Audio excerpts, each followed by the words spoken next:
Thank you so much for joining us for today's panel. We're going to be talking about launching students into college and keeping them there and college supports that work. We piloted this panel almost exactly 1 year ago, and I'm so excited to be back with this incredible group of speakers. And we have an exciting new addition to our group that I'm really excited about. So I just want to cover a couple of housekeeping items before we start. Certainly, this is a panel, and we are really looking forward to answering as many questions as we can tonight. But we are planning to take those questions toward the end of the presentation, so sort of the second half, second third of the presentation. So if you have a question while we're presenting, feel free to put that in the Q&A feature in your Zoom at any point in time, and then Eric's going to go through those questions in the order that we receive them when we get to that portion of the panel. Something I do also want to just say is that we'd love if you can do your best to keep questions general so that the answers will be relevant for as many of our attendees as possible. If you do have very specific questions or you're seeking individual guidance, you're more than welcome to follow up with an intake or communication for any of our presenters after tonight. So let's get going with our introductions. I'm Kelly Challen, and I'm a transition specialist and licensed school counselor, as well as the director of transition services at NESCA, which is a neuropsychology and integrated treatment center in the Northeastern United States. And I'm tremendously honored to be here with our moderator tonight, Eric Endlich, who's the founder of Top College Consultants and has worked with students around the world with autism, ADHD, and other learning differences to help them navigate the college application process and find ideal universities for their interests and needs. And as for our panelists, I'm excited to introduce my colleague from NESCA, Jasmine Botomo, who is a licensed special educator and full-time executive function coach with specialized training and certification from Landmark College's Institute for Research and Training. And she's got certification focused on academic strategies and executive function supports for students with learning disabilities, ADHD, and autism. Our second panelist is Grant Liebersberger, who's the founder and principal of Focus Collegiate and has devoted his career to supporting young adults with mental health, academic, executive function, and social difficulties, and making sure that those students make a successful transition to college and adulthood in general. Our third panelist, who's new this year, is Emily Racklaw. And Emily's the director of On Your Mark at Marquette University. She has over 15 years experience championing disability access, inclusion, and success in education. Emily specializes in developing, directing, and supporting programs that empower students with disabilities, including autistic and ADHD students, so that they can navigate higher education as well as the transition to meaningful employment. And last but certainly not least is Jake Weld, who's the Chief Strategy Officer for Mansfield Hall and co-founder of Canopy College Consulting. Jake is especially passionate about supporting students and young adults with learning disabilities, and he has over 25 years experience in educational organizations. So I want to just set the stage a little bit in terms of why we're here tonight doing this panel. We certainly live in a day and age when many high school students believe that college is a natural and almost predestined step after high school.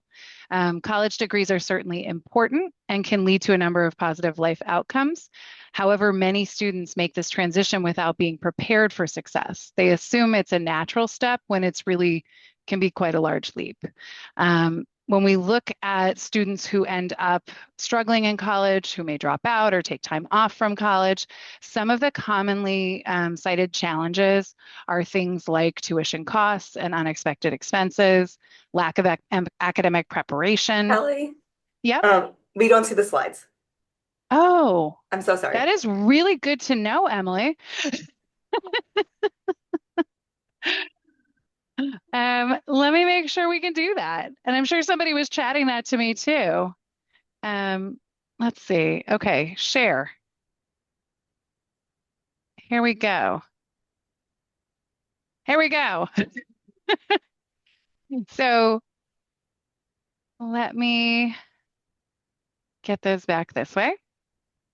All right, just in case you want to see these wonderful faces again, even though you've already seen them on video, this is the intro slide. Eric and me, Jasmine, Grant, Emily, and Jake. And then let's talk about the realities of college. And so we talked about the fact that students are kind of assuming this is a natural step when really it's a big leap, right?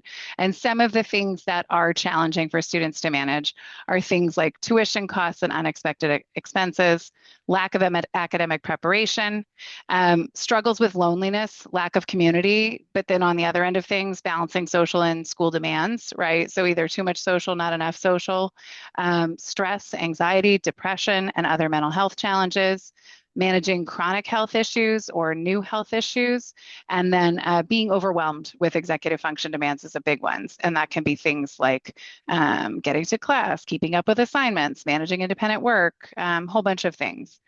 And so those are some of the commonly cited challenges. Something else that isn't necessarily a challenge on its own, but is important to recognize is that 21% of undergraduate students right now identify, report as having disabilities. And many students with disabilities are not prepared for the changes from high school disability services to college disability services, right? These things look different. They don't necessarily effectively seek accommodations that could be supportive to them, or they don't know about or access some of the other available supports in college, right?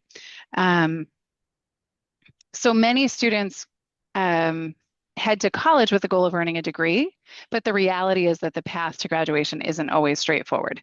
In fact, the most current data indicates that only 40 to 45% of first-time college students are going to earn a bachelor's degree in 4 years' time. And then only 62% total of full-time undergraduates are going to earn that degree in 6 years total time. This means that more than 1 in 3 students who start a bachelor's degree program won't end up with that bachelor's degree at the end of 6 years. That's pretty important to recognize. The other thing just to think about is about 1 of the 4 students who do obtain their college degree needed to be planning to pay for college over a 6-year period of time, not just 4 years. So it's important to understand these statistics and know that the more we can support students in adjusting to the demands of college, academically, socially, and emotionally, the better their chances of persistence and success are, right? I want to just talk a little bit briefly about executive functioning, so we all have the same framework for this tonight. While all of the students we work with are highly individual, this does tend to be one common area of challenge.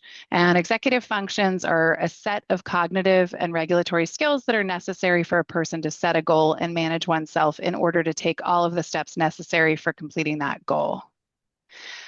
There are lots of skills that fall under executive functioning. So organizing ideas and materials, planning and prioritizing to be able to reach a goal, time management, things like being able to sustain and shift your attention or manage your effort, working memory, which has to do with being able to hold 2 different ideas in your head at the same time and manipulate those. And if you think about that skill, that has a lot to do with being able to take notes in class.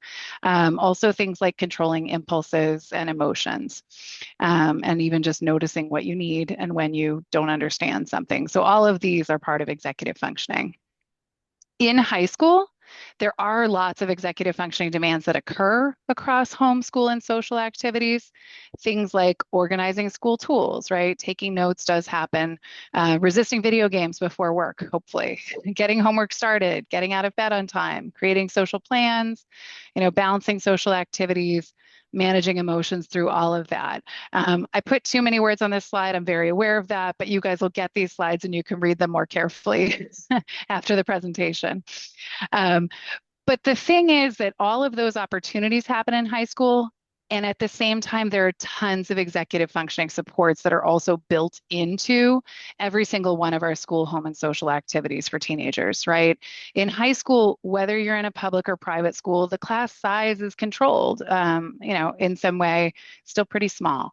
Class materials come from specific places, sometimes still books or specific online curricular materials, and they're often displayed, like what you need to learn is on the board in class. And for the most part, you have really explicit information about where you are supposed to find the academic material that you need to be using, right? Scheduling is typically managed by adults. Teachers tell students what they need to learn from their homework.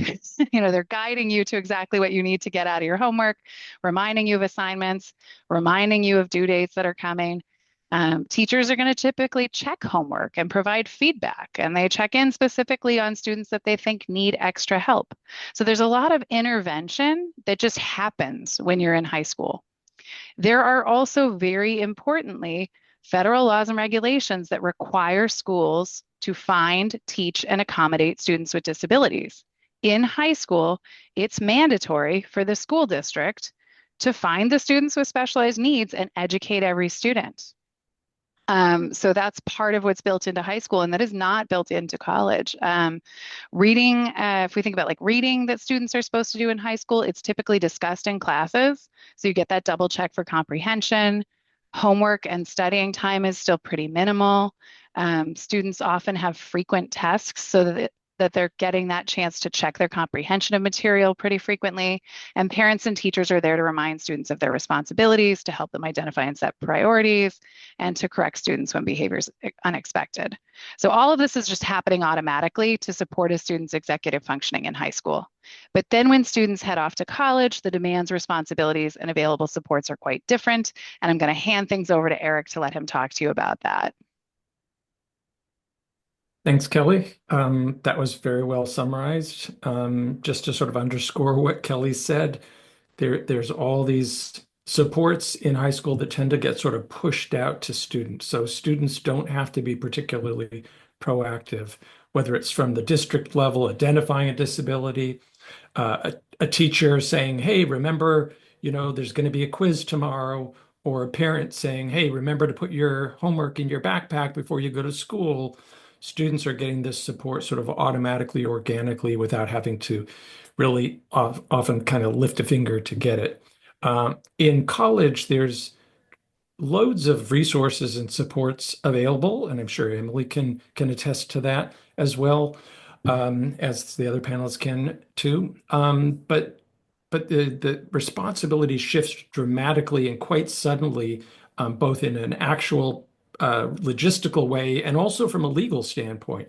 I think Kelly was talking about the laws that sort of put the burden on the school district to identify disabilities. Once students go go to college, a different set of laws apply where it isn't the college's responsibility to identify a disability. It's the student's responsibility, if they know they have a disability, to actually report it to the school, to the college, and say, hey, typically to the Disability Services Office, or it might be called accessibility.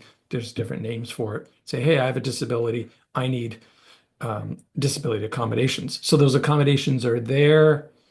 Virtually all colleges can provide those under federal law, but nothing's going to happen unless the student steps forward.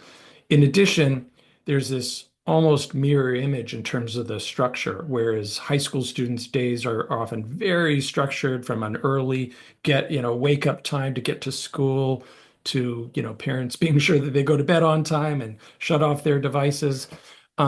In college, it's almost flipped, where there's relatively fewer hours in class, sometimes whole days with no class at all, which obviously wouldn't be the case in typically in high school.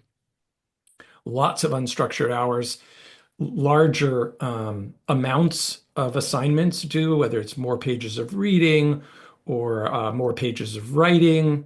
So you've got the hours to do the assignments, you've got the larger assignments, but you don't have the structure that sort of makes sure that you get those things done. And it's really up to the student, if you have a midterm weeks from now, or a paper that's due weeks from now, to plan your time out so that it's not all left to the last minute.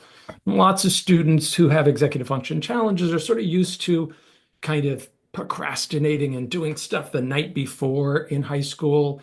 And especially if you're smart, you can kind of get away with that and still get good grades. That's not really going to fly in college. If it's a 25-page paper, good luck writing that the night before it's due. Not to say it's impossible, but not very easy compared to pulling it off in high school. So, and then there's, organizing your physical space without your parents around to say, hey, put your laundry away, or hey, let me help you organize your room. All the life skills, managing money, remembering to refill your meds. When students are living at home, their parents may be on those med refills and going to the pharmacy to pick it up. In college, if the student's there for months at a time, parent may not know if a student runs out of meds. Even if you ask your kid and they say, "Oh yeah, yeah, it's all fine. I'm on top of it." How do you know that's true? Um, so, and then there's a really important need for self-advocacy. That's that first bullet there, knowing when something's not understood, recognizing that help is needed. Well, actually, that's the self-awareness. But first, you have to know that you need help, but then you have to take the initiative to get it. So even for students who do know, yeah, I'm kind of struggling with this math class, or I'm really struggling to write this paper, or I'm struggling to get along with a roommate, or to get enough exercise, or to remember to eat regularly, whatever those challenges are, even if you have that awareness, there's still that other piece of going to get the help. And there's so many resources available in college to get the help if you ask for it. And that is the key, that you have to go to the tutoring center, you have to go to office hours, you have to go to the writing center, the mental health counseling center. Those resources are there. In some cases, actually more resources than you had available in high school. But nothing's going to happen unless the student takes the initiative, which again is quite different from high school. Should we go on to the yeah, so what are those supports? Well, typically there's free peer tutoring, highly qualified upperclassmen or other students who can tutor you in a class. Sometimes there's professional tutors that may or may not be at an additional cost. Frequently there's a writing center, sometimes a math center. Um, Help getting a leave of absence if you've had an emergency. That's kind of self-explanatory. Disability support, disability accommodations, pretty much standard. If you need extra time on a test, not all accommodations are academic. It could be accommodations in the dining hall, the residence hall. But those accommodations are there for students who provide documentation of a disability. Counseling, free mental health counseling, very common. There may be limits on how much you can get or who provides it, but that's typically there. And then above and beyond those sort of standard things that you tend to see at pretty much all colleges would be a more robust, comprehensive support program, either a learning support program for students with multiple different diagnoses like ADHD, dyslexia, learning disabilities, or an autism specific program for students with an autism diagnosis that may have specific components like social activities or social work skills workshops.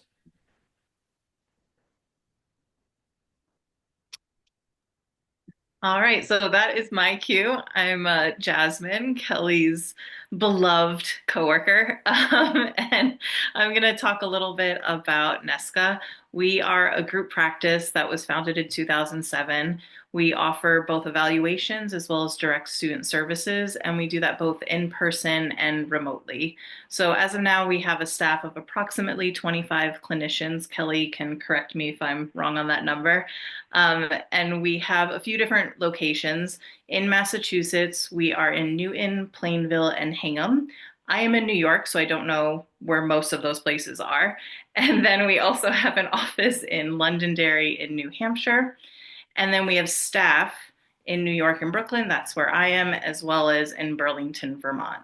And in addition to providing in-person services, we also offer remote services on a national and international level. We are a small group practice, but we really pride ourselves in the fact that we have a range of expertise. We have master's and doctoral level professionals in relevant fields such as neuropsychologists, transition specialists, occupational therapists, special educators, school psychologists, and social workers. So because we have a wide range of professionals, we also offer a wide range of supports, which do include transition services, such as Kelly mentioned, executive function coaching, real life skills, and pre-college coaching for students that are trying to make that transition from high school out into the real world, whether that be college or a job. Parent coaching for parents who are looking to know the best way to support their neurodivergent children, psychoeducational counseling services. So that's a lot about teaching our clients about their own brains, how they learn, how they function in the world, as well as evaluation services. And one of the biggest things about our practice is that we are highly relational and student driven. So we make sure that we find the best fit for the clients that come to us. We want to make sure that we meet the students where they're at, and then we build an individualized treatment plan so we can provide the most appropriate and effective interventions possible. Well, I guess that's my cue. Good evening or afternoon, wherever you are today. My name is Grant. Our organization is called Focus Collegiate, and as the name implies, we are focused solely on young adults with learning differences and their transition to college.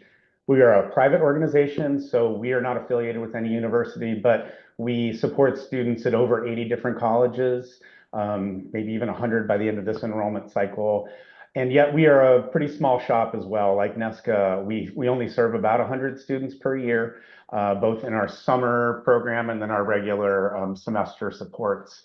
And I only have 3 minutes here, so I can't do an exhaustive on Focus Collegiate, but I think I want to take my time just to talk a little bit briefly about why we think what we do works. And in that, it'll kind of differentiate us probably from others. The most important thing that we focus on is relationships, and you might say, well, that's kind of a no-brainer, but the reality is, if you don't have a relationship with a young adult, as Eric indicated, it's really hard to get good information, and if you don't have good information and you don't have a competency in that relationship, it's hard to get a young adult to do anything. And so the primary thing we focus on is relationships, and frankly, using the college as an opportunity to gain independence. And when we focus on independence, it's a much more richer landscape to work with a student rather than just academic support.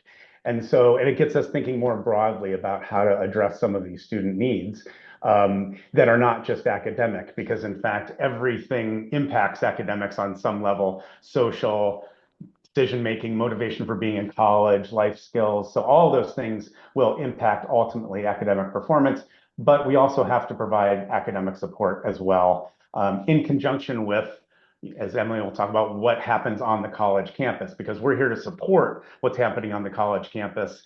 And what that also means is helping students engage with those supports, which isn't always as easy if you have 400 students on your caseload. And we have a unique opportunity because our caseloads are quite small.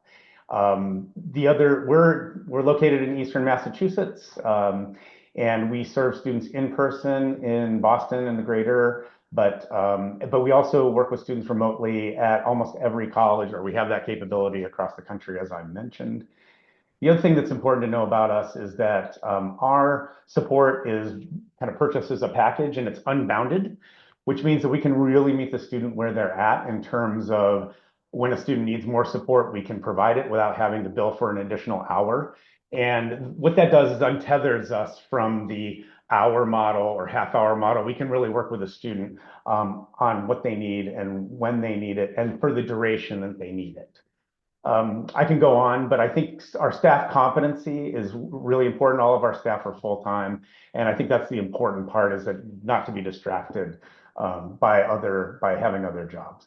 So come check us out, and I'll be here all night. My turn. Hi, I'm Emily Rackle. I'm the director of On Your Mark. What is different about my program with everyone else on here is that mine is bound to Marquette University. We are located in Milwaukee, Wisconsin. If you want to visit us and you are not from a place where it's cold, don't come in the winter to visit. You won't love it. But if you come in springtime, you'll love it. It's the most beautiful campus. So our program is very all-encompassing. While students are full-time Marquette University students, we're just a support that helps them thrive. So they have weekly executive function coaching, weekly mental health counseling, and those are done. Our EF coaches are our professional level coaches. We have now 4 of them. We currently serve about 63 students. We plan to serve 80 plus maybe this fall. And then we have our mental health counseling that's done by either myself, who is a licensed professional counselor, my coordinator, who is also a licensed professional counselor, or our team of master's level clinical mental health counseling interns. That is a long word, but basically master's level getting their training.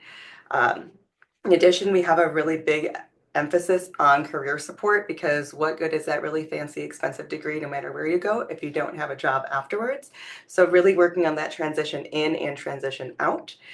We partner with our occupational therapy program as well as our speech pathology program to do some independent living as well as some social supports. We have peer mentoring. We also have academic supports. Right now it's really loud. There's a poker game happening outside my office.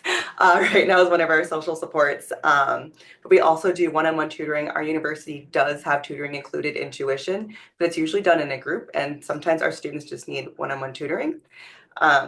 They also get early registration and an orientation program, and I can help coordinate those services. Well, my team, not just me, can help coordinate services with faculty and other people. I think a big thing that also sets us apart from some other programs around the country, I think every program is great. It's based on that university that it sits with. But similar to what Grant said, is we aren't necessarily time bound. Our fees are just like for the semester, and students get as much as they need. They do have one standard meeting of each a week. However, if a student needs more, we're able to kind of be flexible. If I have to jump in, or my coordinator jumps in, or someone else is out of the office, that's awesome. Our students also have a space where they can hang out. Like I said, there's a very loud poker game happening, but they can be in our space 24/7. So I've only found someone sleeping here once, so that's a win, right? In 5 years. And I don't want to overtalk and take time away from Jake, so I will pass it on. Thanks so much. I appreciate it. Thanks everyone for being here this evening. My name is Jake Weld, and I'm with Mansfield Hall and Canopy College Coaching. I'll take them one at a time. Mansfield Hall provides comprehensive residential, academic, social, and independent living support for students who are going to college. Mansfield Hall is located in Burlington, Vermont, Madison, Wisconsin, and Eugene, Oregon, and we offer a international study abroad program just outside of London, England. Mansfield Hall really operates as the super dorm. Academic, social, independent living skill support integrated into a living and learning college community. Our students live with us at Mansfield Hall, but they attend any one of the colleges located in these great college towns. So, students can be at the University of Vermont or Champlain College or the University of Oregon or any numbered schools that we work with in those locations. Canopy College Coaching is not bound by the sort of geographic limitations that are in place with Mansfield Hall. Canopy College Coaching provides that same high level of academic, executive function, and college life coaching, but it provides it in a one-on-one coaching model, providing remote coaching services to students going to college anywhere in the country. So we've got students at major universities, we've got students at community college and living at home, but wanting some additional support. But either way, students are benefiting from some additional academic and executive functioning and college life coaching in a one-on-one relationally based model that is accessible wherever they are. So Mansfield Hall, the full residential experience, and Canopy College Coaching, the remote coaching experience. There you go.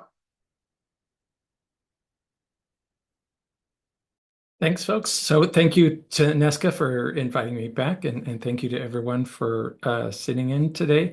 I'm Eric Endlich, founder of Top College Consultants. We are a nationwide diverse team serving students around the country. I have students from California to Florida. I have one in Brazil this year.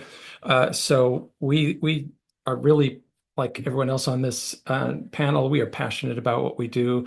We love serving students with learning differences and helping them make that successful transition to college. So these are typically college-bound students who are degree seeking, sometimes students applying to grad school as well. And whether they have learning differences or mental health challenges or both, we're fine with that. I'm a clinical psychologist by training myself. And, I was listening to the other folks describe their services and realizing that even though we sort of deliver somewhat different services, that we do have a lot in common. One of the things is most of our students are working with us on an unlimited package. So it's kind of like what Grant said, we're not bound by a certain number of hours. If a student wants help applying to a summer program, applying for a scholarship, preparing for an interview, working on their resume, we help with all pieces of the process that come along. Of course, we're looking at college readiness, making sure students get the skills they need while they're still in high school to be successful in college, get the supports in college that they need, whether that means going to a certain college or getting an additional program like Grant's or Jake's programs. Gap year programs, you name it. So helping understand the landscape of applying for disability accommodations in college. And we really come to this with a neurodiversity affirming model. We believe that our differences make us stronger and that students who are neurodivergent can have amazing, rich lives in adulthood.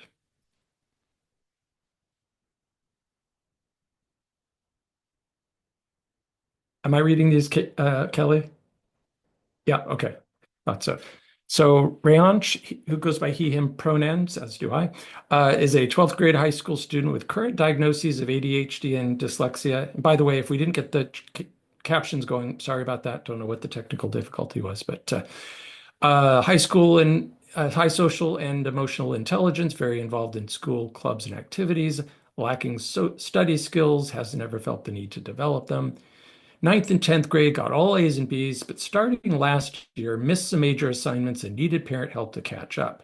Now, struggling in all classes, especially history and English, surprised when he failed a sports nutrition test last week, which is his favorite class, in a constant state of crisis and overwhelm, but attributes each challenge/failure to a unique and unrelated circumstances. Teachers adore him, but aren't sure how to help him. So, what do folks have to say about Rayansh and how you would, what you see going on and how you would advise him to be successful going forward? Who would like to go ahead, Jasmine? I might jump into this one. This is a very typical case of a family that might come to us, and we like to kind of say that they're in crisis mode when they're coming, and we have to first kind of figure out the crisis, and then we can tackle some more foundational skills or long-term skills. But I think the biggest thing here that stands out to me is this is a student that their skill level was sufficient in ninth and 10th grade. And then as things got harder, as time went along, the demands kind of surpassed their skill point. And I think it's common, especially for teenagers, that they're so used to their way of doing it being okay, it can be hard for them to notice that something is no longer working for them. So I think aside from helping this student kind of just get out of crisis mode and make sure that they're keeping up with their assignments and there's no big fallout for this year, I think one of the big things would be developing that self-awareness or that kind of self-monitoring that we talked about to connect those dots for the student and see there is a pattern here and it is connected to the approach that you might be taking towards your academics or connected to your current skill level. So we would definitely do a lot of coaching around that. And that's why you hear everyone talking about how important the relationship is. And I think in a situation like this, the student could be in a really vulnerable place, feeling really anxious and nervous and scared. So it's really important that we build that trust and we build that relationship as we're trying to help them come out of that crisis mode. Thanks, Jasmine. It's interesting looking at the description. It says he has high social and emotional intelligence, and yet seems like he's not quite connecting the dots as far as what is actually going on, given that he attributes each challenge to a unique and unrelated circumstance. Anyone else want to chime in? Go ahead, Emily. I just want to say, like, Jasmine, you said something really important about like the skills were sufficient and now they're not. And there's an opportunity here because what I see a lot is students come to college, and this is what happens when they get to college, of all of a sudden there's skills that worked through K-12 setting do not work. And it's the very same thing of it's a unique, nope, they're not related. This is no, I don't need to study. I'm really, really smart. So to me, I'm like, ooh, this is a really good opportunity so that it's happening in a more safe and protected, if you will, environment in the K-12 setting. It's a really good opportunity, a real good time to use programs like Grant's and Jake's and Jasmine's to kind of really catch up on those skills. That's all. I think it's also interesting how that idea of no, it's just this, it's just that it can connect to their identity of I'm a smart kid, I do well in school, and now they're experiencing something that is in contradiction to the way they view themselves. So I like that you say they can do this learning and growing in a safe environment because that's really necessary when they might be coming up against something that challenges their self-view. Thank you. I'm also noticing in this description, teachers adore him but aren't sure how to help him. You know, teachers are content experts. They know how to teach the material they have, but what's going on here and how to help Rayansh with these challenges, that's kind of maybe above their pay grade in some cases, but something that you folks are all familiar with. Jake, did you want to say something? Well, I was just thinking about the student making the transition into college and sort of, fast forwarding this profile 6 months, 9 months, 12 months out, and what challenges look like in high school, with all of these supports and services and scaffolding sort of baked into the cake, right? Like we were talking about earlier. And then you start to peel some of those things out one by one in the college setting, and what looks like little challenges and small frustrations in the high school setting can really barrel very quickly in the college setting. And so, these are oftentimes the students that I think, Focus Collegiate might be speaking with, the spring of their senior year, as they look down the road into college, or Canopy College Coaching might be speaking with as they look down the road into providing some additional support, for that college setting. Thanks for the plug, Jake. And I think while we're having these conversations, because we don't work with students who are in high school, but this is a common refrain of what we see as a student is approaching college. And when we see this level of friction, there's two things I think about. One, what a great opportunity, because this student is going to need more supports in college. So let's practice now. So this is an opportunity to avail themselves of a solution and maybe get that, this person's head around what it would look like to be successful in college as well if they're college bound.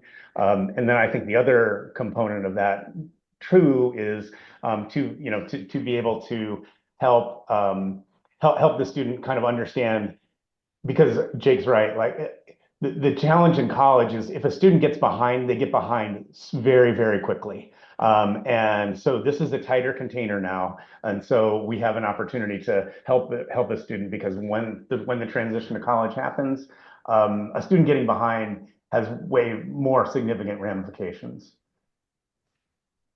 Thanks, Grant. And Jake, we're going to go on to the next one in a second, but just to sort of play off of what you just said, in high school, these things tend to get caught early. It's a teacher reaching out to a parent or saying to a child, your grades are dropping. What happened with this test?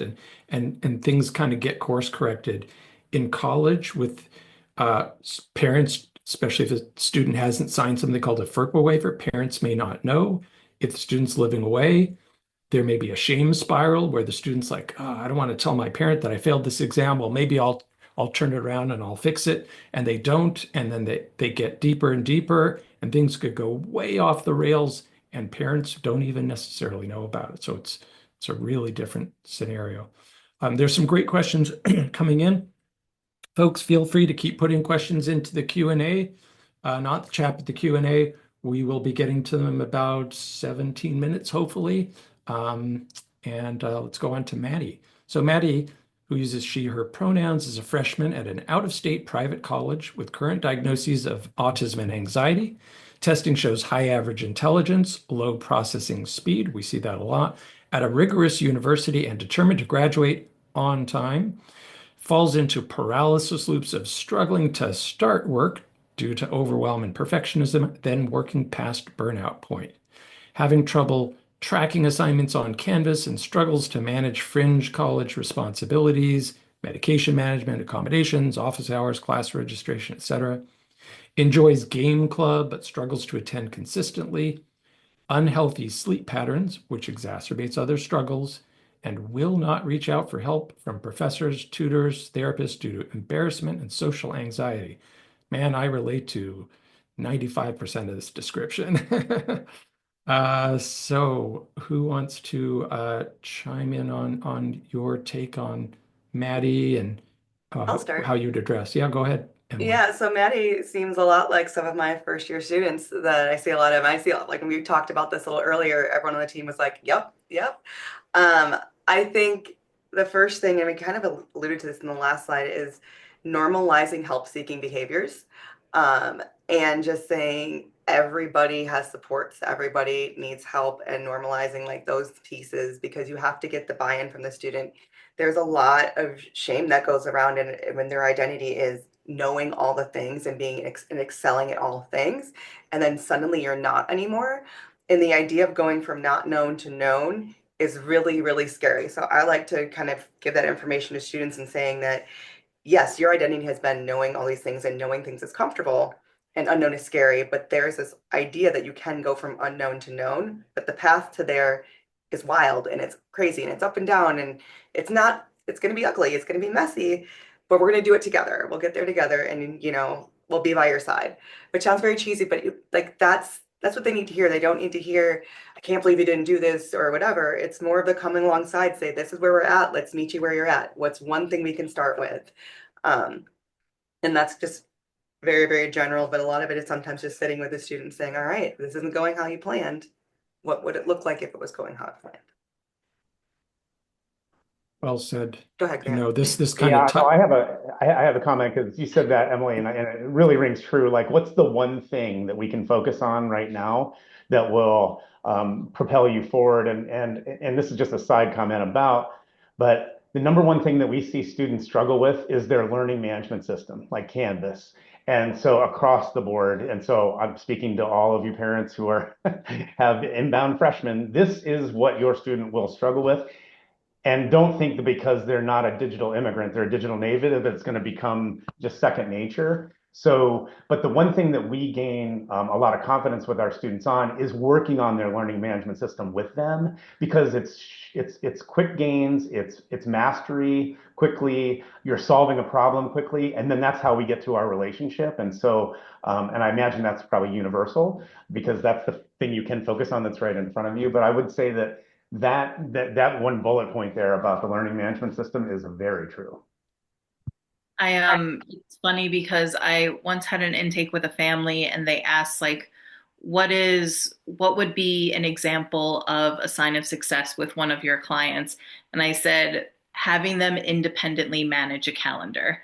And it sounds so tiny, but there's so many levels of executive function skills that are required for that.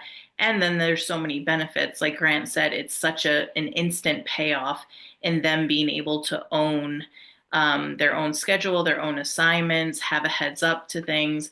And I think I agree with Emily and Grant in that a lot of my coaching sessions with a student like Maddie would be being there by their side as they take these little steps that can chip away at the mountain in front of them.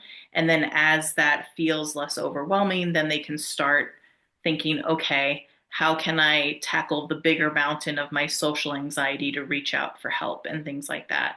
I also think with a student like Maddie, it would be important to start introducing conversations about capacity and pushing back on their concept of graduating on time.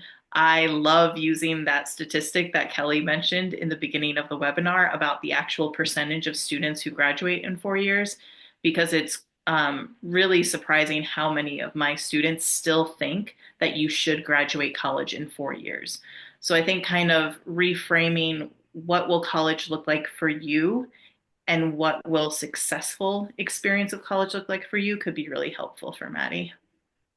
I know I want to, oh, Jake, I'm Go so ahead, sorry. Kelly. I want to No, let go you ahead. talk, but there was a question about what a learning management system is. So, Jake, do you want to start by telling what a learning management system is and then go Sure, into whatever sure. else you were going to say? Grant, please tell me if I head off in a different direction. But I think what he's referring to is, the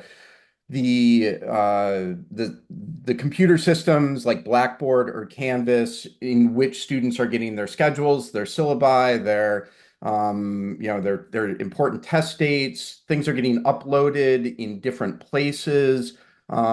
It's pretty typical for new and adjunct professors to be master users of these systems, and for tenured professors to be occasional or not at all users of these systems. And so even if the college has fully embraced this and is pushing every professor into it, your 30-year tenure professor is still handing out stacks of his purple mimeographs from 1987, and yet the student is looking for important information in another place. And so this idea that technology has simplified our lives tends to disintegrate pretty quickly, and the amount of executive functioning needed to navigate these systems is not insignificant. Did I pretty much capture all that? Yep, that sounds right. It's a level All of right. complexity that's jammed into technology that is not user friendly typically.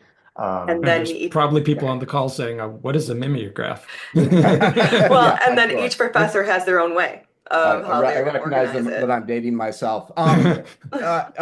Back to, I look at Maddie and Mansfield Hall is a living and learning community for primarily neurodiverse students. So the Maddies of the world are benefiting from something like a Mansfield Hall. And a couple of the points stick out, right? Some of the anxiety, a desire to be socially connected, but not always a social fluency or the ability to initiate or follow through with not only academic, but also some social interests.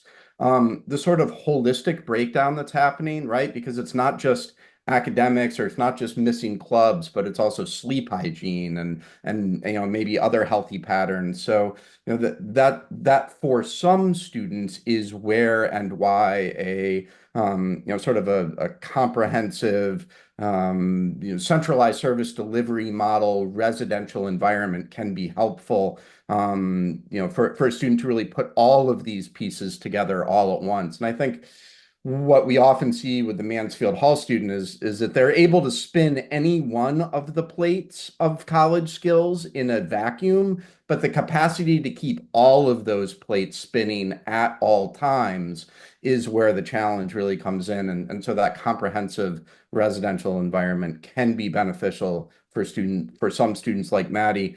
And yet the crux of the cookie is in the last statement, which is the resistance to help and support. And so really working through that as the critical element first, because at the end of the day, no one on this call is able to help that student until that issue is first addressed. So regardless of the help mechanism. I wanted to Vince? put in a little plug for Mansfield Hall because I have one of my students that was on campus and having very similar experiences. And I just kept thinking, I wish there was somebody who would come and knock on his door and walk him to class or get him to the therapist. And then I immediately thought of Jake and I sent him an email because that's exactly, it's a small thing of knocking on the door, but it's the type of student where they have the desire and the motivation, but they're just kind of stuck in the follow through. And that comprehensive living learning environment is so great for that. And I'll say for our program, I'll make peer mentors do it because no one wants to see my middle-aged self walking down the halls of the res halls. But so another peer mentor of the program who wants to knock and say, "Hey, we have class, let's go," has been helpful. Or like, "Hey, I know you have your appointment," you know. But being able to I think there's Mansfield Hall is great for those students when they living learn community when it's there, right? Someone who's going to be in the program who's an adult, adultiest adults, coming in, doing those things too. We're going to go on to the next one in a second. Just wanted to circle back to something Emily said early on about shame and this last bullet point that Maddie won't reach out for help. We see this with high school students who've been in the special ed system on a 504 or an IEP, who've felt marginalized, teased, bullied. They had this idea, I want to go to college and be a regular mainstream college student, and it'll be fine. I'll figure it out. I don't want to have anything to do with special services, which can be disastrous because you're kind of taking away your supports at a time when you're making the biggest leap forward in independence that you've ever made in your life. So that is a challenge that I think we probably all relate to. We're going to get to your questions soon. Just a reminder, we want to ideally have questions that are not just about your child, but that would be helpful to a larger number of attendees. So shall we go on to the next one?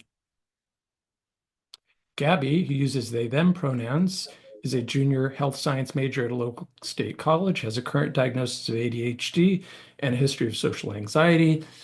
They have open dialogue at home about their differences in learning style, organizational style, etc. They've taken a deep dive into learning about themselves, their brain, and neurodiversity in general since being diagnosed in high school. They use academic and housing accommodations. They have monthly academic coaching through disability support on campus. They've managed college relatively well with support of family and campus resources, but have moments of stress and overwhelm. They're worried about post-college planning, and they wish they had someone to guide them through the day-to-day. So a lot of strengths here, a lot of things going for them. This is my favorite. This is Yeah. my favorite student. And we see a lot of, this is where we see a lot of our juniors and seniors in our program because they've been with us their first 2 years and now they have really good skills. But what happens next? What's coming next? And getting to take those skills and say, you have all these strengths and you've done all these wonderful things. And I hear you're anxious about what comes next. And we all are. Like, what are we going to be when we grow up? I don't know. I'm still trying to figure that out. But sitting down and taking those skills, those executive functioning skills that they have, and how do we turn them into life skills and turn them into work skills, and really providing some of that day-to-day support and figuring out when you're gone from college and you're living on your own, what supports will you need? How do you identify those? How do you become self-sufficient in the sense of what supports do you need? Because as I said before, everybody needs supports, everyone has supports. But yeah, I don't know. I just got really excited about this one because these are my favorite students. These are this is the student that's ready to level up. The hard, heart-wrenching work has been done, and now they're ready to really bring it to the next level. And I think this is a type of client that if they came to NESCA and we were doing EF coaching with them, it would be focused mainly maybe on their personal habits, their morning routines, their day-to-day, and just kind of shoring up the little things that still give them a little stress. We can focus on routinizing things, making things automatic so that they can free up some more space to worry more about their post-college planning or to meet with a transition specialist or whatever those next steps might be. I think too, part of our managing director is a former director of career services, and so he's very passionate about this angle because the beauty of routinizing, I like that word, Jasmine, motivation through the end of college and into early career is about understanding where you want to go and how you want to get there and how your capabilities are going to match the future. And I wish we could have this conversation earlier on with the young adult going into college because it creates motivation for having to deal with the bureaucracy of college, where many of our students aren't really interested in the red tape, even though you have to navigate it. And so if you're able to have this conversation, we use Pathway U, which is a little Myers-Briggs model for this. But these are the favorite conversations because you're really you're starting to talk about life. And I think that's the kind of the beauty of the level up in this case. They're getting to talk about life and how they can start envisioning and shaping their life in a way that suits them. Right. And that's what's really exciting. Yeah, something we started doing is doing 4-year career plans, just like students will have their 4-year academic plans that the college does. Because like Grant's saying, the earlier we can start having these conversations and they can make sense of why do I have to do this process that makes absolutely no sense, because that's the real world. And let's talk about what that might look like and how we can use that motivating factor if I want to do this when I'm all the way grown up to do that.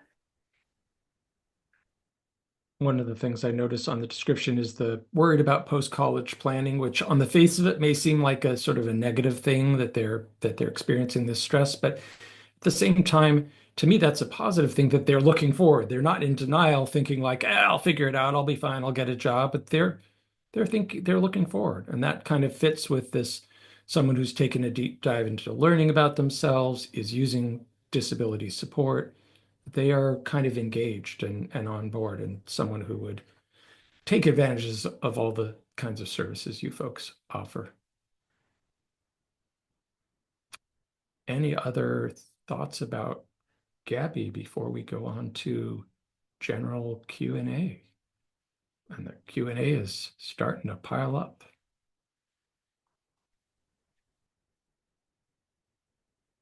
No? Okay. Great. Well, thank you all for your insights about these cases. And let's go through a number of the questions. I guess we can start in order. I don't know if we'll get to all of them. Some of them are a bit specific. Any advice for parents trying to figure out if a college with an autism-specific support program, a support system, e.g. Marshall, is good versus community college versus going somewhere general and arranging for outside EF and autism supports? It's hard to know what will work best. That's for Virginia. And just my quick 2 cents on that is there isn't just one right answer. It may be that any of these pathways could work. It often comes down to really understanding the student, and we really spend time getting to know our students and what are the supports they need. You can't just go by a diagnosis that, oh, a student has an autism diagnosis, therefore they need an autism support program in college. Maybe, maybe not. Other thoughts on Virginia's question? So I just want to say something I tell the students. We serve all neurodivergent students, but most of our students are autistic or ADHD, mostly both. Something I say is that I want you to choose Marquette because you love Marquette, because you love the programming it offers, because Marquette is a fit for you, and I happen to be here. If my program isn't a fit for you, but the college is, my program might not be the right thing for you. It might be better to use an outside service. That's okay. My feelings aren't hurt. I want students to get what they need. But if my program is right for you, but they don't, like Marquette doesn't offer the major you want, or for some reason don't like the campus, it's also not an indicator of success either. So I think it's a and question, and it's not always just one right answer. Sorry, Jake, I jumped in before you. No, not at all. I think it's a great answer. My experience with this is that asking the nitty-gritty details of what support looks like and what environment is it in, who's providing it, how often are they providing it, what is push versus what is pull, or responsive versus proactive. What can you ask? What is the school claiming that they are proactive in versus that they are responsive to? And then really thinking about a student and their specific skill set. So, the reason there are lots of great options out there is because there are lots of great students out there who all have different skills and needs. And this is all about fit and match and alignment. And any particular supports or services may look great in the catalog, right? But once you get those pants home and try them on, it turns out they don't look so great on you. And that is the exact same with any on-campus college support system, in particular for students on and around the autism spectrum. I think really asking the very granular questions. Will someone wake my kid up? If the answer is no, and the answer is generally no on a college campus, and that's a critical element, then that helps guide the decision. And there are 212 of those questions that you can ask. Thanks, Jake. Just to go back to what Emily said about picking the college, there's so many factors in picking a college. Climate, major, distance from home, political climate, so many factors. But one thing that isn't always on folks' lists that I think is so important is, are you going to make friends there? And that's something that you can't really figure out on a website, but students have to kind of either get on campus or network with other people to figure out, is this going to be my crowd? Is this going to be a place where I make friends? Because if you spend, a year or two there and you're lonely and you're not connecting with other students, you're probably going to want to leave, even if they have amazing supports like Marquette's. So finding a place where you can really connect with other students is so important. I Someone think, else wanted to jump in? oh, sorry, Yeah, Jasmine. I No, no, think it was Jasmine, but go ahead. I just wanted to say too that it's from what everyone's describing, it really makes you realize that it's a process, that maybe the best thing you can do is really mentally prepare for this to be something that might take you time, a lot of information gathering. And the other thing that Kelly was actually very good in helping me embrace this idea is to maybe help students be okay with trying something and then changing their mind. It's okay to transfer schools. I understand every family may be different and it is another kind of step to take. But I think it's also good for students to kind of have in the back of their mind that they don't have to stick through with something that when they get there, they realize it was not a good fit. So it is a high stakes decision, but it's not an irreversible decision either.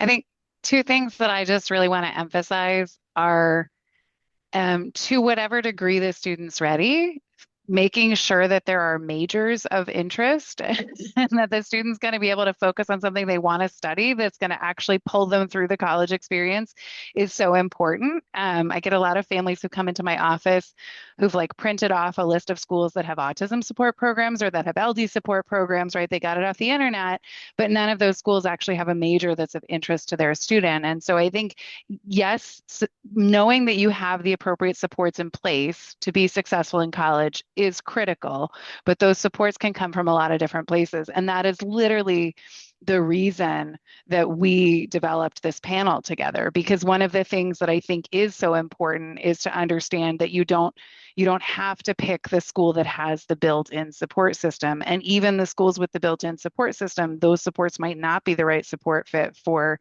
that particular student. So I do think it's really important, as everyone's been talking about, to think about all of the things at the college, absolutely the culture and the social group, but also like, are there majors and are there interesting activities that the student will actually engage in so that they become a community member there is so important. And then the thing that I don't think we talked about is the financial piece of this too, which can be a huge factor here. So if we're thinking about community college as an option, some states have free community college now. I'm certainly encouraging families to think about the free community college classes and spend your money on the support services like the people who are here tonight to make sure that the student actually knows that they can successfully be a college student before perhaps then, making that move to four-year college campus. There are also sometimes financial benefits if you're successful in community college to being able to transition to a state college and having some tuition discounts there. So I think there's some other variables that can really be taken into account as part of this that I just wanted to mention.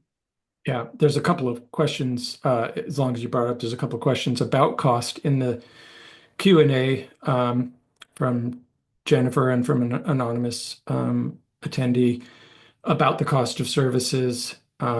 One thing to note is that in addition to what Kelly said, sometimes families are getting support from public benefits, such as vocational rehabilitation. Depends on the state, depends on the program. I don't want to speak for your programs, but I do know of situations in some states with some programs where students have gotten the entire cost or a significant portion of the cost of a program paid for by public benefits. So I really encourage parents to look into these. Sometimes parents assume they wouldn't be qualified because of their income.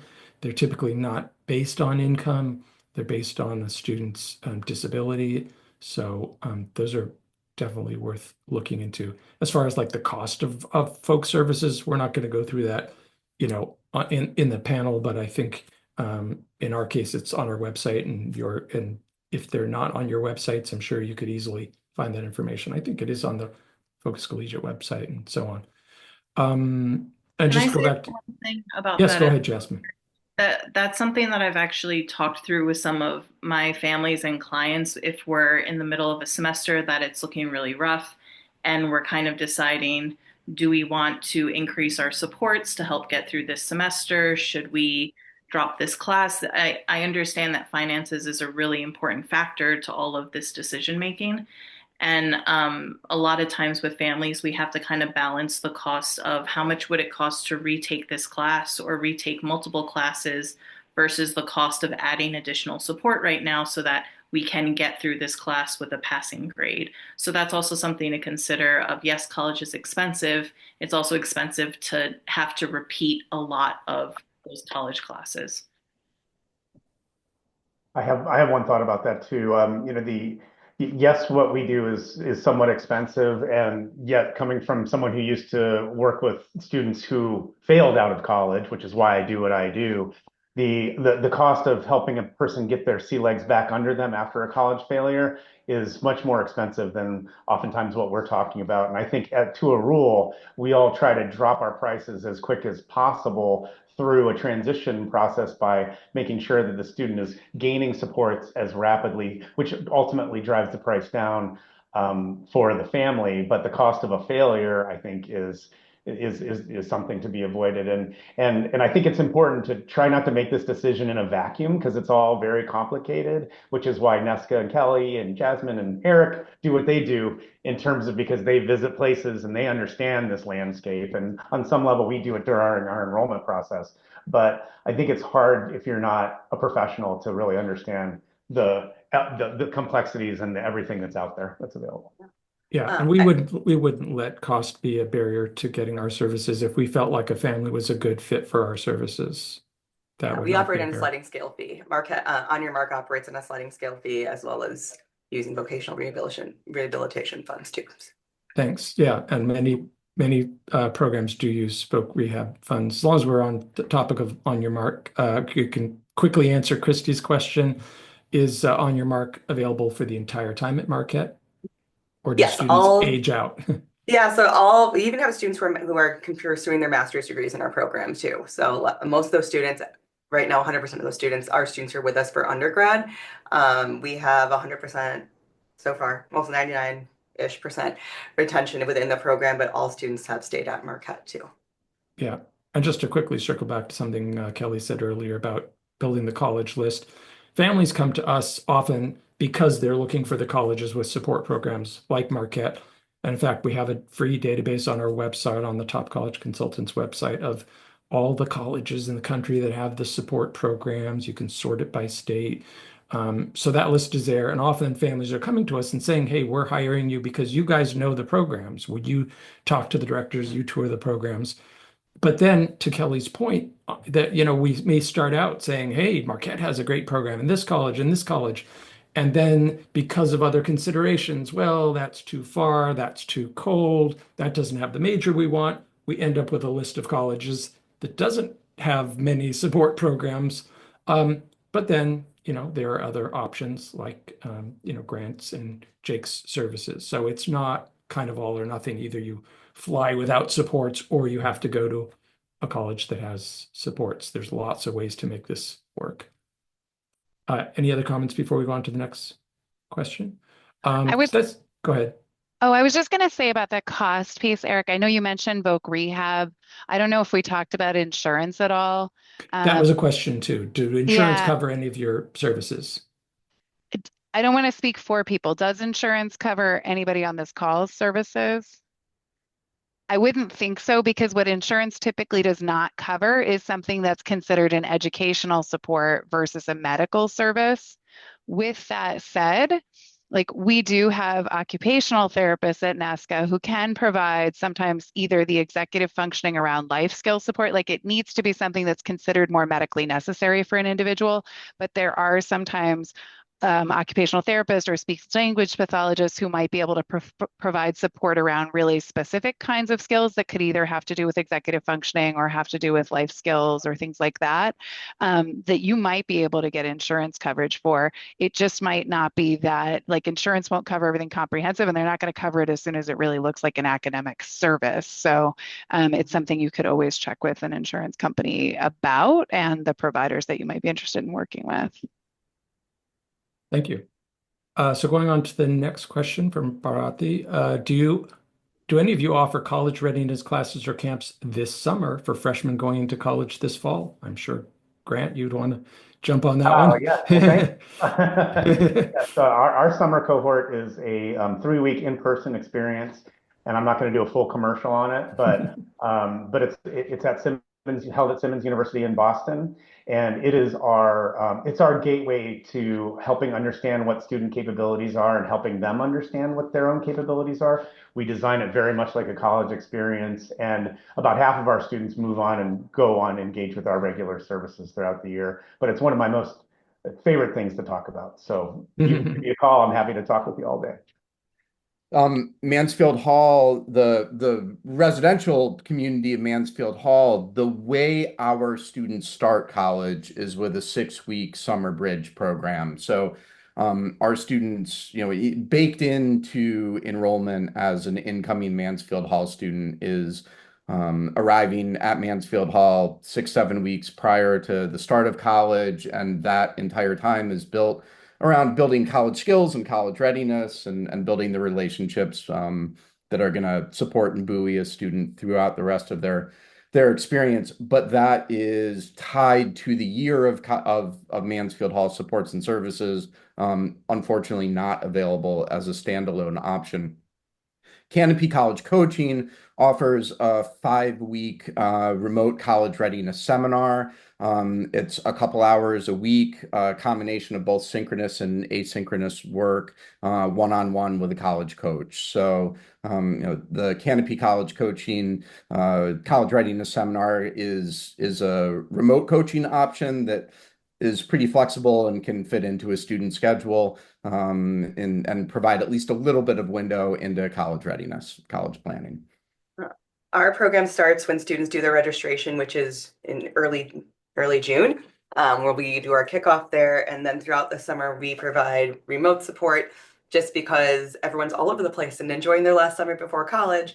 And then students will come to campus a couple days before orientation starts so that we can kind of do a pre-orientation, what to expect, like specialized campus tours for student schedules, things like that. And then we roll into a traditional Marquette orientation. That's awesome. This is a great array of services. Were you going to say something, Jasmine? Yeah, just that we focus more on the one-on-one coaching in the NESCA transition team, but I really enjoy starting with students in the summer so that we can kind of get to know each other. We can build some foundational skills, and similar to what everyone's talking about, you kind of ramp up to the school year.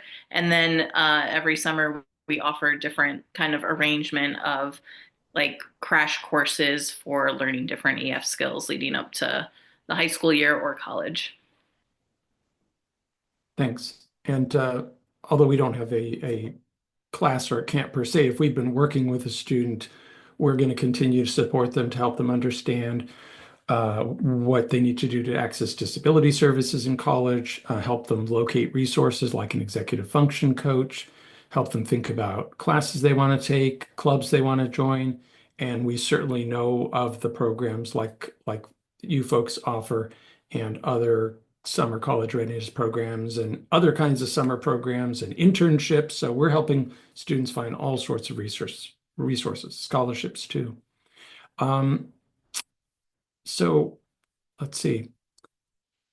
So many questions here. Let me jump down to Tanya's question. This is one that comes up a lot.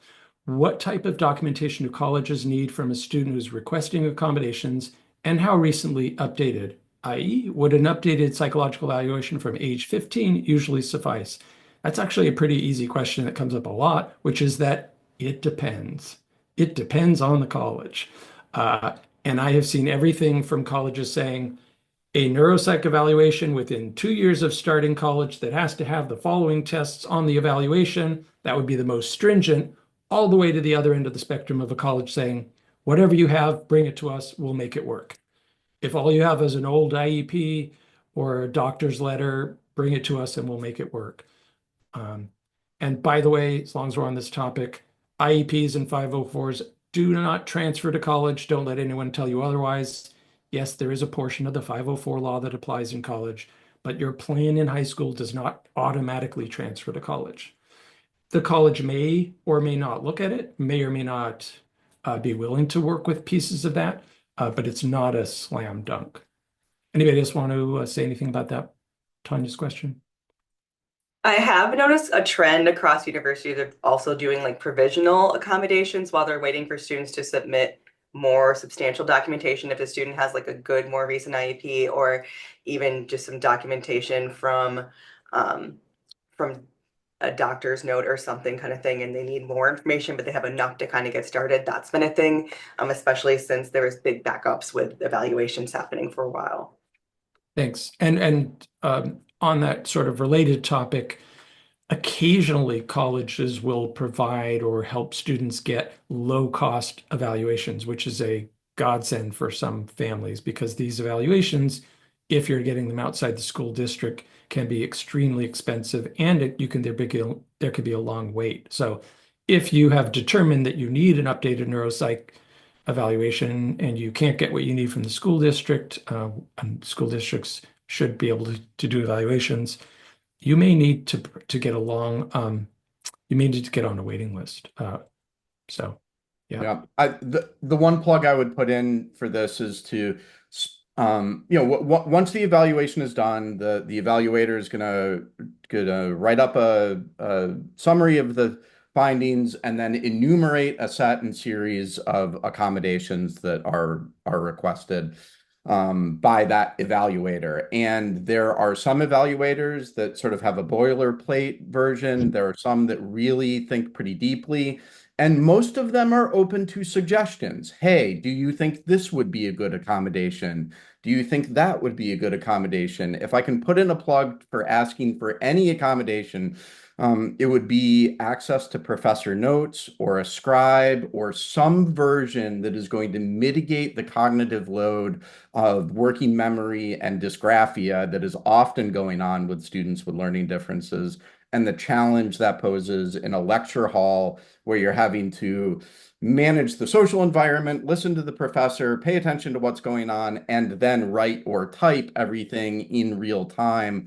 That can be a real challenge for students. And so asking your evaluator for some accommodations around the note-taking, lecture outline sort of process, I think is a one that I often see missing and one that I often see students really benefiting from.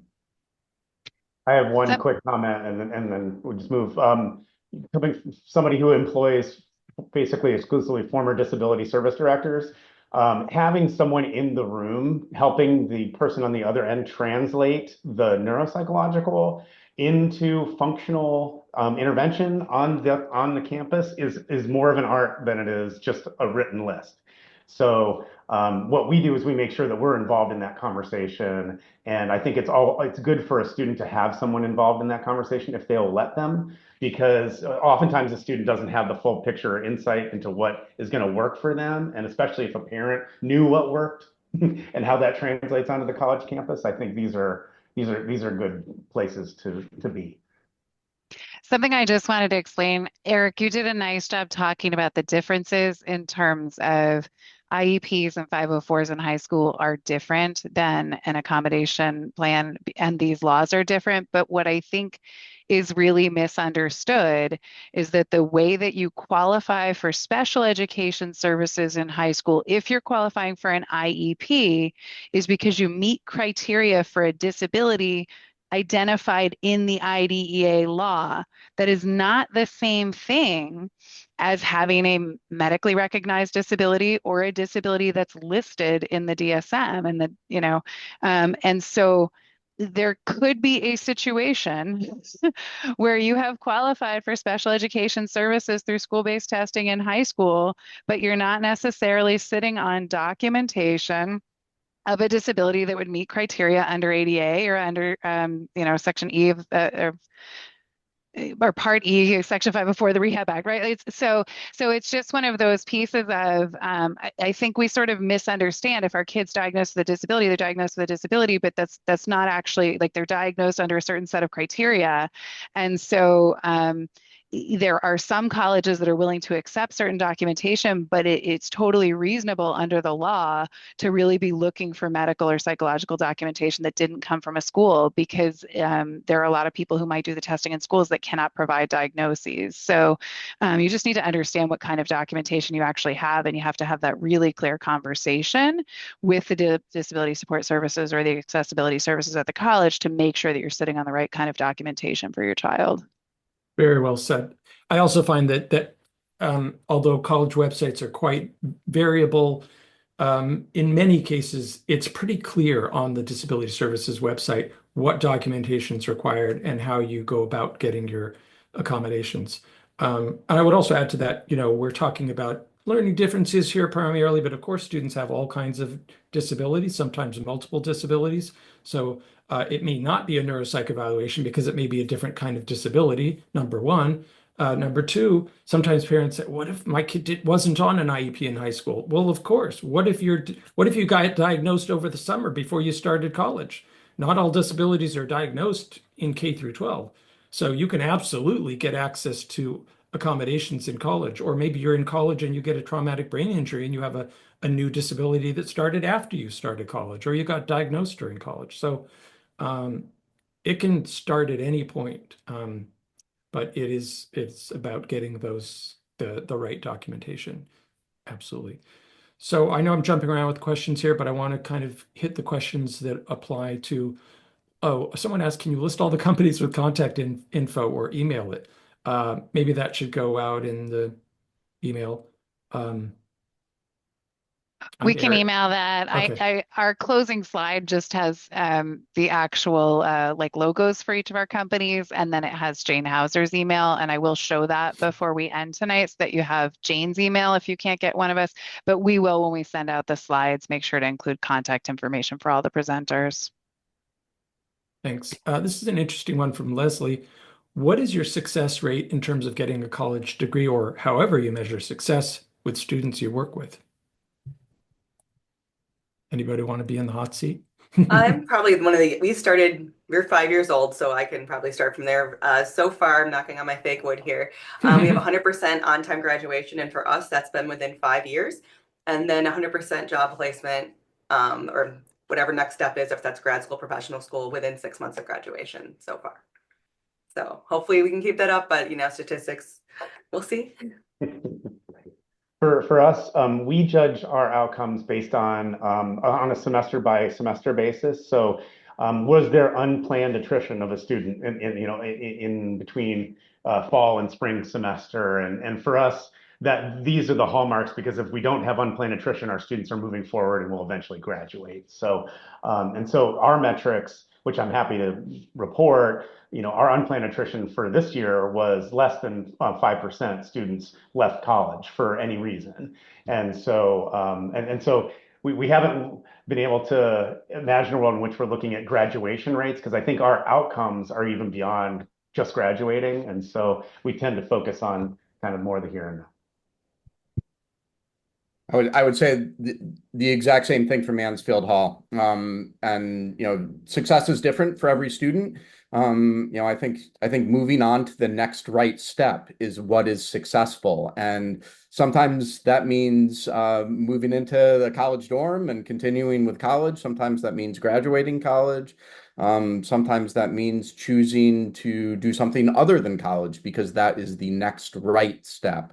But in terms of students who have every intention of continuing on with a semester over semester, it's right around the same as grants, right around 5%. Kelly, you might have the stats on that. I don't, but I know that our success is very similar to what Jake was saying, is we follow the student through to their next step. I notice that a lot of times for the EF coaching that we provide, it feels like we're an on-ramp to a lot of things. So clients might come to us if they're not quite ready to really tackle their mental health, but they're ready to kind of work with a coach who can give them concrete strategies. And then through time, we realize, well, these are the additional supports that you really need to focus on, and we'll get you there and get you set up with that. Or if the EF coaching was really the focus, was really their need, then we'll phase out and build towards independence, and then that will be our success. So it is very individual basis, and it changes based on each client we work with. Great, thank you all.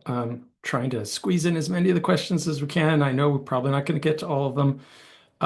This one's fairly quick, I think, from Christy. Will disability offices talk to students before acceptance to get an idea on how accommodating they may be? This comes up a lot. I co-manage a Facebook group of 25,000 parents. I think there's a link on our website to that Facebook group. I encourage parents to talk to disability services offices early in the process when you're searching it, when you're touring colleges. Find out what's available, not just quantitatively, but qualitatively. Are these staff you're going to want to work with for 4 years? I have a list on our website on a blog post of questions to ask disability services offices. In my experience, yes, most offices are pretty welcoming to that. I've certainly talked to loads of disability staff, but not 100%. Occasionally, a parent will report, they told me, and we have to enroll first, until you have a student ID, till you have a student email address, they won't meet with you. So that does happen occasionally, but I think you have nothing to lose by trying.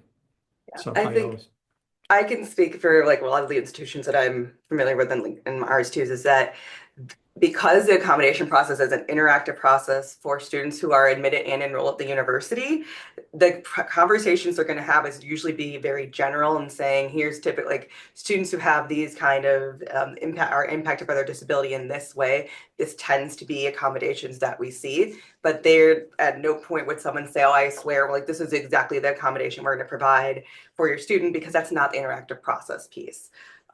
And I think something to remember, and Eric alluded to this, is that it is a completely different law, and it's not about success. The law is about equal access.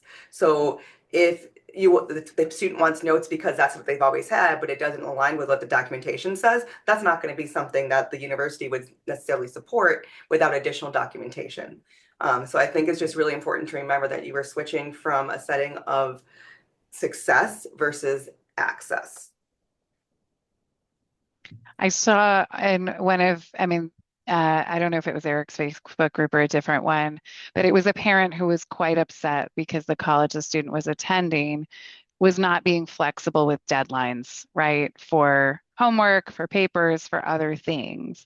And that's more common across colleges than not common, right? And that's not necessarily flexibility. Like if you're taking a class, you're going to have to turn in all the work by the end of the semester, right? And so even if you're at one of the rare colleges that allows flexible deadlines, you have to get it in. So it's so important to know what are realistic accommodations at some of the institutions that you're looking at? What are accommodations you've been getting in high school that just don't translate to college? And for kids to start meeting some of those expectations like sooner in high school, but also know what is reality of college. Because even if a professor wants to be really flexible, you can't over accommodate. You can only level the playing field. That's a great point. And even though there may be tons of stuff available in college that wasn't even available in high school, like more expensive assistive technology, there was a question about that. Sorry, we didn't get to all the questions. All kinds of resources, career counseling, free mental health counseling, all this wealth of resources. There may also be things like Kelly was saying that you had in high school that you're not going to get in college. And one of them is modification, certainly extended time for assignments, but anything in modified curriculum, not super rare in high school. You didn't have to take this class. You didn't have to do as many problems as the other students. That kind of disappears in college. The curriculum is what it is. There are accommodations to help you access it, and lots of folks to help you succeed, including folks here on the panel. But the bar doesn't change. You still have to master the same information, the same curriculum. I think that's all we have time for. Thank you to all of our panelists and to everyone who showed up and hung in for this great discussion.